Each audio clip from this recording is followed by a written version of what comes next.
Tonight, when the sun goes down, you're going to flip a switch. Light will flood the room, and you won't think twice about it. But for 99.9% of human history, that switch didn't exist. When the sun set, the world went dark. You couldn't even see your own hand in front of your face. But modern humans almost never experience this. For over 300,000 years, every single one of your ancestors spent roughly half their life in near total darkness. They didn't even have candles for most of that time, just the black sky, the stars, and whatever fire they could keep alive. So what did they actually do for all those hours? The answer changes everything we think we know about sleep, storytelling, and what it means to be human. Let's start with fire, because fire is the reason any of this was possible. The earliest solid evidence of humans controlling fire comes from Wonderwork Cave in South Africa, roughly 1 million years ago. But fire didn't just keep people warm. Fire completely restructured the human day. Before fire, our ancestors were like every other primate. When the sun went down, you climbed a tree or found a sheltered spot and you stayed still. Moving at night meant becoming food.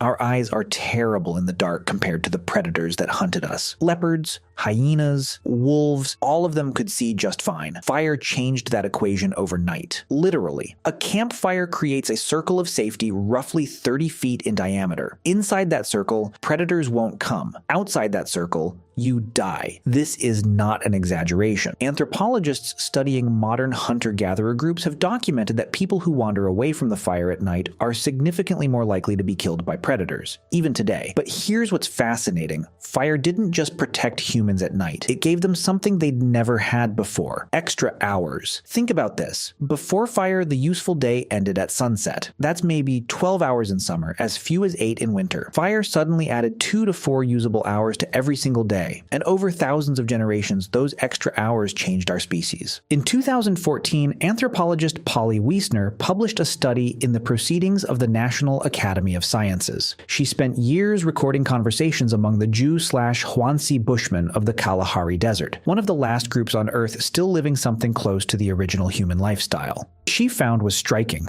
During the day, about 80% of conversations were practical. Who's hunting where? Which plants are ready? Complaints, logistics, economic negotiations. Daytime talk was work, but at night around the fire, the entire character of conversation changed. At night, 81% of conversations were stories, tales of people in distant places, adventures, myths about the origins of the world, jokes that made the whole camp laugh. Wiesner argued that firelight conversation is where human culture was born. The campfire was the original theater, the original classroom, the original church. It's where humans learned to think beyond the immediate present and imagine things that don't exist yet. It's where we became us. But the night wasn't just about stories around the fire. There was something else happening, something that scientists only rediscovered in the last 30 years. You were not designed to sleep the way you sleep right now. In 2001, historian Roger E. Kirch published a paper that changed sleep science. He had spent 16 years digging through historical records, and he found something nobody expected. Over 500 references, spanning centuries, prayer books from the 1400s, court records, diaries, medical texts, letters from ordinary people, even passages in Homer's Odyssey. All of them mentioned the same thing: first sleep and second sleep. Before the industrial age, people did not sleep in one continuous block. They went to bed shortly after sunset, slept for about 4 hours, then woke up. They stayed awake for 1 to 2 hours in the middle of the night. Then they went back to sleep for another 4 hours until dawn. This wasn't insomnia. This was normal. This was how every human on the planet slept for thousands of years. And what did people do during that wakeful period in the middle of the night? Everything.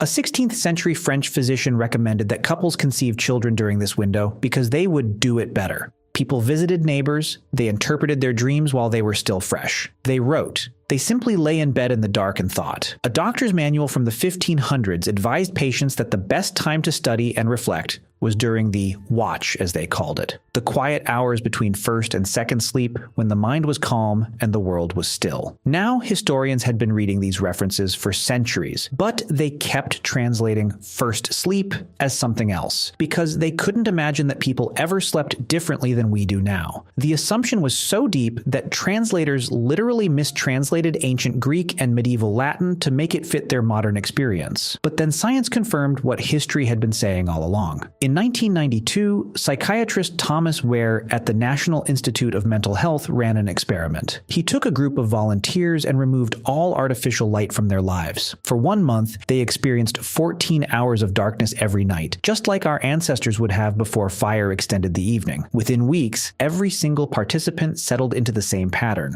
4 hours of sleep, 1 to 3 hours of quiet wakefulness, then 4 more hours of sleep. Nobody told them to do this, nobody suggested it. Their bodies just did it, as if some ancient program had been waiting inside them the whole time, buried under centuries of artificial light. Ware measured their hormone levels during the wakeful period and found something remarkable. The participants were in a state unlike any normal waking state. Their brains were producing elevated levels of prolactin, the same hormone released during meditation and after orgasm. They described feeling peaceful, reflective, almost meditative. It wasn't just a gap in sleep, it was its own distinct state of consciousness, one that most modern humans have never experienced. So what killed it?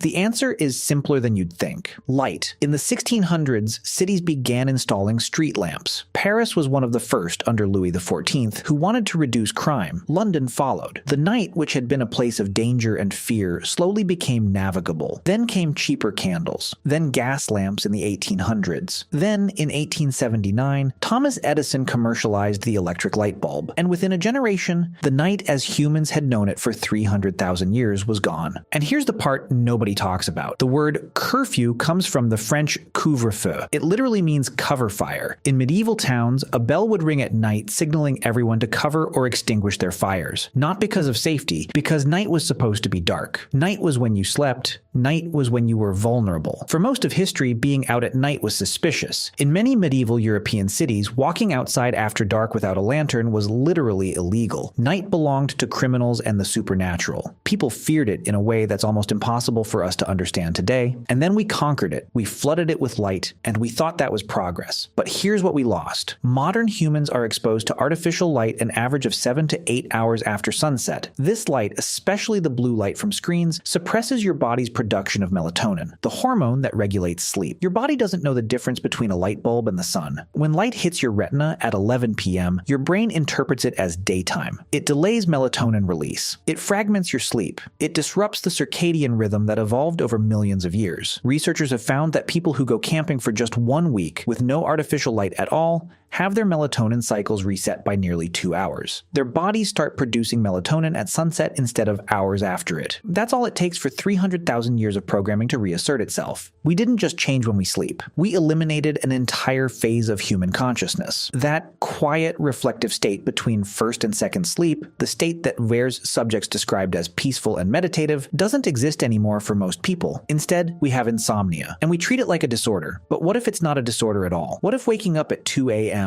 and lying there in the dark isn't your body malfunctioning? What if it's your body remembering what it was built to do? For 300,000 years, your ancestors spent their nights in a rhythm that modern science is only beginning to understand. They gathered around fires and told stories that built civilizations. They slept in 2 phases with a window of quiet reflection in between. They lived in darkness so complete that the Milky Way wasn't something you had to drive to a national park to see. It was just the sky. And every night when they woke in the dark between first and second sleep, they lay there in silence and thought about their lives, their dreams, and the world they would wake up to in the morning. We traded all of that for a light switch, and most of us never even knew it was gone.